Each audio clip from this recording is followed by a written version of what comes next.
But first, I want to tell you that it is possible that questions may refer either to the paper or the speech. Our interlocutors have read their papers, 10 to 15, or actually 10 to 20 pages.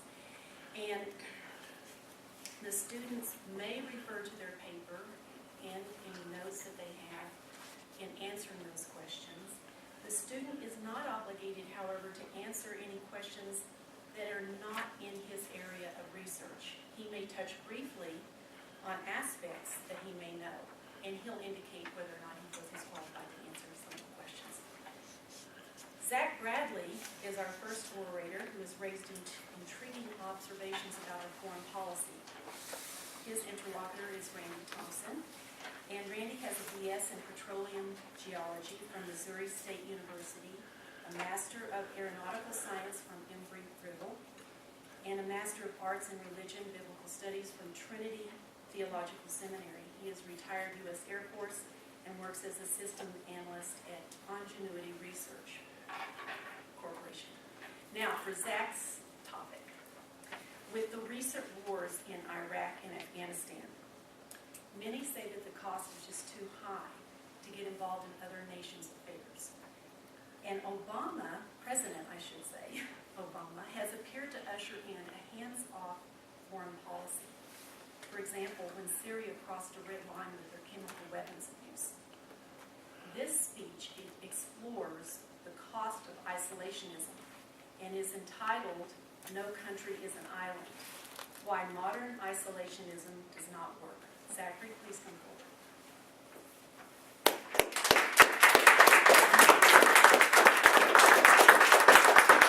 I'm going to ask you, can you tell us why you picked your topic? Yes, I chose the topic of isolationism because I've always been interested in foreign policy. I was particularly interested why America didn't choose to be isolationist. When I was a child, I always thought it would seem to be the perfect policy.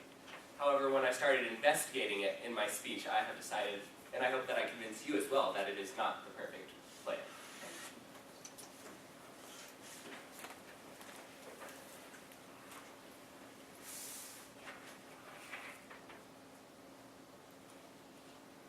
In 1994, President Bill Clinton's administration knew Rwanda was being engulfed by genocide. However, classified documents made available for the first time in 2004 showed that the administration buried the information to justify its inaction.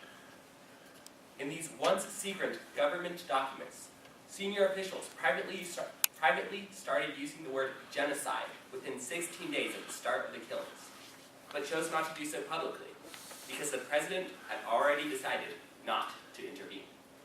20 years later, after seeing the atrocities of Rwanda and the blatant disregard for human life, one would think that American citizens would be eager to intervene to save lives.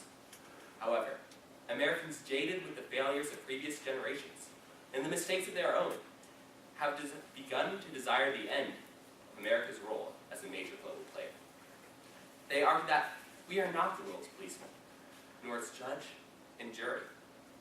This opinion is so prevalent that according to a recent poll by the Pew Research Center in December of 2013 on whether Americans should intervene in foreign conflict, 52% argued that America should merely mind its own business.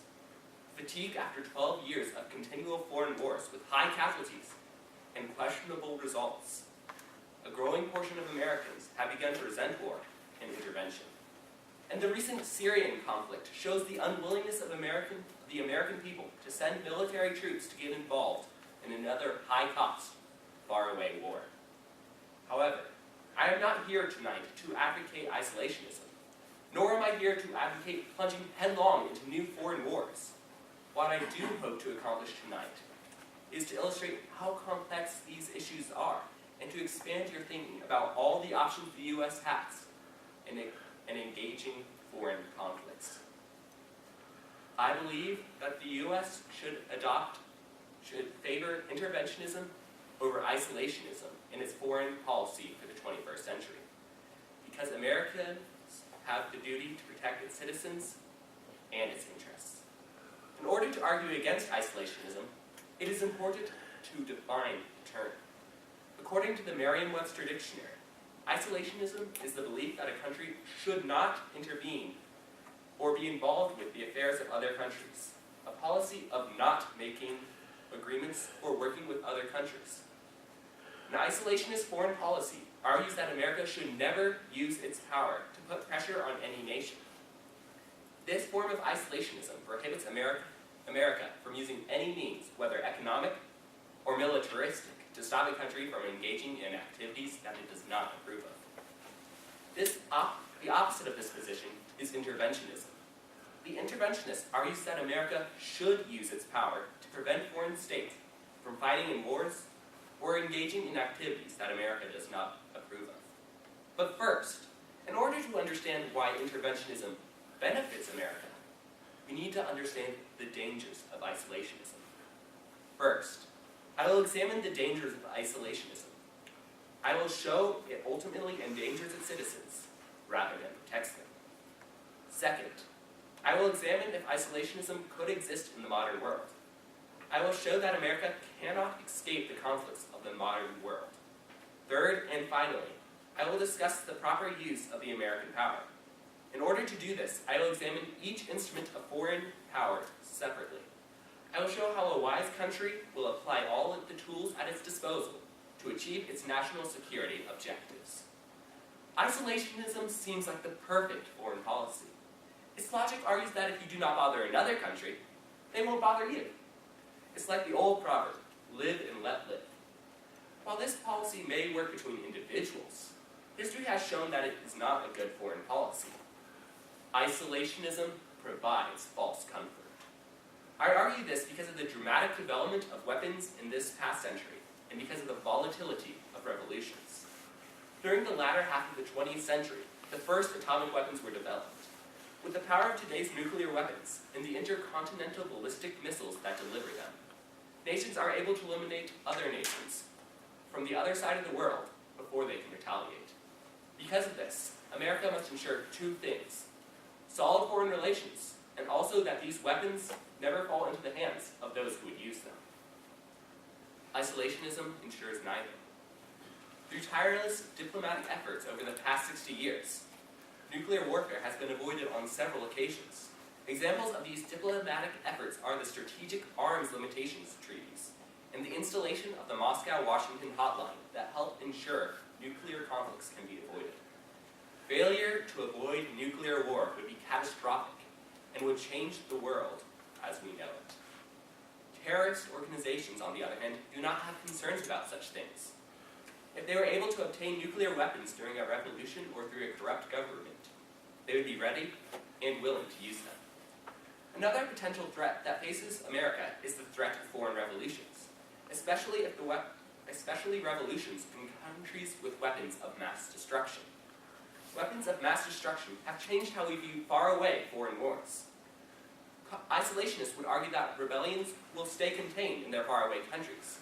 However, we have recently seen how the power of social media can allow uprisings in one nation to quickly spread from nation to nation, as recently happened in the Middle East. The Arab Spring quickly bloomed into a flower that spread revolution and death throughout Egypt, Libya, and Syria. In the case of Syria, a collapse of the government threatened to allow terrorist groups like Hezbollah to gain access to Syria's chemical weapons, which could have been used against allies of America and America itself. America can no longer hope to ignore the revolutions in faraway countries and hope that they will quickly die down. It must respond to each revolution quickly in order to ensure an outcome that doesn't threaten its citizens and is fair to the country embroiled in revolution. False comfort is only the first problem of modern isolationism. The second problem comes when you try to apply it. The second reason America should favor an interventionist foreign policy in this new age is because we cannot achieve an isolationist state. Our world is highly interconnected. Distances which once seemed insurmountable can now be passed in a matter of hours or days. The world economy has also developed vastly. New nation-states have developed, and every country is vying for power. New nation-states are also competing for the scarce resources, and if America does not seek to protect its economic rights, they will be taken away. The only country that is willing to defend America's power is America. Other countries would be more than eager to quickly assume the power that America forfeits if it does not protect its economic interests. We can no longer hope to adopt an isolationist foreign policy, and this door was closed to us, even during the 20th century. Another reason why America cannot adopt an isolationist foreign policy is because it has never succeeded in the past to avoid major conflicts. Consider America's response to World War I. While America tried to remain isolationist in the early years of World War I, Germany tried to incite Mexico into war with America through the infamous Zimmermann Cable, and disrespected America's neutrality through unrestricted submarine warfare. Nearly 20 years later, America once again tried to remain isolationist in response to Hitler's aggression in Europe. Though America originally sought to avoid conflict in Europe and the Pacific, they were forcefully drawn into war after the bombing of Pearl Harbor in 1941. Japan and Germany saw America as a threat, and even though America had not yet engaged, they tried to force America out from ever being able to fight in the war. If America was unable to avoid major conflicts in the 21st and the 20th century, why do we think that we can avoid war in the 21st century? If isolationism does not work and cannot be implemented, what ought we to do? America's only reasonable response is hegemony and interventionism. By interventionism, I am not suggesting that America rush into new foreign conflicts.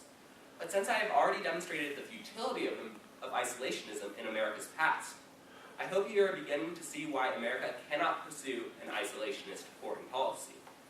America must instead pursue a foreign policy that uses all its instruments of national security power to protect its interests and its citizens. This foreign policy is called hegemonic interventionism, a term coined by Patrick Callahan in his book, The Logic of American Foreign Policy. Hegemony, which can be defined as preponderant influence or authority, especially of one nation over another, is the only way to protect the interests of America. An easier way to think of this is, who's the big kid on the block? With this foreign policy, America will be able to protect its interests and its citizens. An interventionist foreign policy does not mean that America will be using its military more often. On the contrary, interventionism argues for the four-pronged use of power. These four instruments of foreign power can be represented by the acrostic coined by Sir E.H. Liddell Hart, DIME: diplomatic pressure, information dominance, military intervention, and economic pressure. Depending on the situation, America can employ all or some of these instruments of foreign power. Most people tend to focus on a one-dimensional power projection, for example, military interventionism. But successful resolution of international conflict usually depends on using all of these instruments of power in concert. As such, in order to answer the threat of an Iranian nuclear program, America might seek to create a trade embargo against the nation using economic pressure, threaten military intervention, apply diplomatic pressure through its ally, and sway world opinion in the information domain by saturating the media with the U.S. position. The beauty of this approach is to be able to use different mixtures for different situations. This allows a country to avoid military intervention in a country where military intervention might only increase tension. In many cases, where military intervention may be too severe, economic pressure may be just enough to make the erring nation realize its mistake. The key to proper use of DIME is proportionality. If a country refuses to cut their CO2 emissions, the U.S. would be wrong to invade, but might instead rather try to have diplomatic talks to convince the country to cut the emissions. For every problem, there is a proportional solution. An example of a proportional response was seen in Operation Desert Storm. President Bush offered a red line that could not be crossed. But when Saddam Hussein crossed it, America answered back with the full force of its military might. Another example was the United States' response to Syria. While the United States initially had a slow response, the United States responded well to the Syrian rebellion. The United States had to respond to Syria. Syria's repression of the rebellion bordered on tyrannical with its use of chemical weapons and bombardment of civilian villages. But those who would take power also threatened the system. If the rebellion was allowed to take control, radical terrorist groups such as Hezbollah would have been able to capture and use Syria's chemical weapons. While the treaty that was brokered has led to the elimination of 92% of Syria's declared chemical weapons supply, this is a huge step forward. The only reason Syria has not eliminated the last 8% is because they no longer feel pressure from Russia.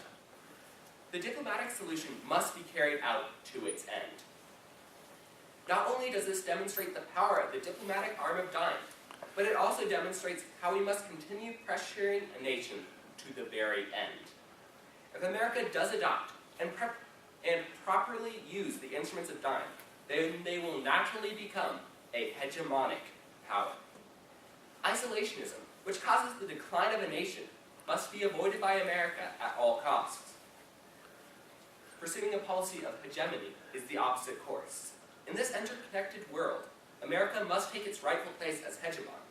No other nation has both the means and the will to do so. While China may have a strong army and an equally strong economy, they have no interest in protecting other nations and countries, and only wish to secure their own prosperity. This has been recently demonstrated by their current quarrel with India for oil in the Pacific.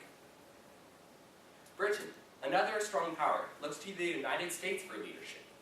Russia, which might be seen as a world superpower, lacks moral credibility because of their recent maltreatment of human rights and imperialistic ventures into Ukraine. Only the United States has both moral authority and military might to lead the world. America not only has a moral responsibility to protect its citizens, but also to protect the citizens of other countries. Christians have a moral obligation to defend life and the human rights of men throughout the world. The New Testament declares in Romans 13 that governments have a duty to be the servants of God, an avenger who carries out God's wrath on the wrongdoer. As such, governments with a Christian basis must seek to ensure that governments which have strayed away from right are punished. Our world is becoming more and more dangerous. Russia thirsts to regain its former power, and its annexation of Crimea and threat to invade Ukraine only hint at just how far it is willing to go. America must quickly learn its position in the world and how it should respond to Russia's attempt to assume the role of hegemon. America must respond by carefully using all the instruments of foreign power, especially economic pressure, to put Russia's grab for power in check while avoiding military conflict that could escalate into nuclear war. Christians have a duty not only to support America's defense of human rights, but to pray for those who are suffering under the rule of unjust governments. If America does not respond to revolutions, they are scorning the human lives which are being lost in them. Because of this, America must adopt an interventionist foreign policy that is willing to take the mantle of hegemony. If it shrinks back from this role, it ignores how it once championed the weak, and it forgets Edmund Burke's warning to the world that all it takes for evil to triumph is for good men to do nothing. Thank you.